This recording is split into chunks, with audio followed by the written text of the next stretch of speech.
নমস্কার। দেখবেন অনেকের জন্মছকে মঙ্গল এবং কেতুর সমস্যা রয়েছে। অর্থাৎ মঙ্গল কেতুর নক্ষত্রে বা কেতু মঙ্গলের নক্ষত্রে রয়েছে। একে এক ধরনের জন্মদোষ বা জন্মগত পিতৃদোষও কিন্তু বলা যায়। এর থেকে মুক্তি লাভের উপায় আছে। এটি থাকলে কি হয়, এটি থাকলে জীবনে বাধা বিপত্তি, ঝঞ্ঝাট, আইনি ঝামেলা এইগুলো ক্রমশ চলতে থাকে। কিন্তু এর প্রতিকার অবশ্যই রয়েছে, আমি প্রতিকার বলবো। কিন্তু আগে অবশ্যই যদি আমার এই প্রতিকার ভালো লেগে থাকে অবশ্যই চ্যানেলটিকে সাবস্ক্রাইব করবেন, লাইক করবেন, শেয়ার করবেন, যাতে অনেকের প্রতিকার যে উপকার হতে থাকে। আপনারা কি করবেন?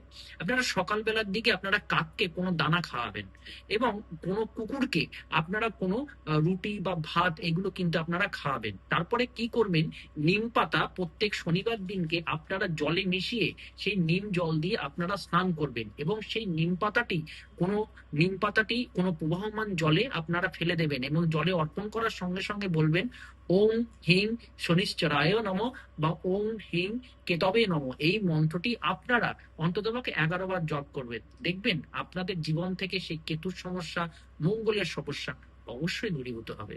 নমস্কার।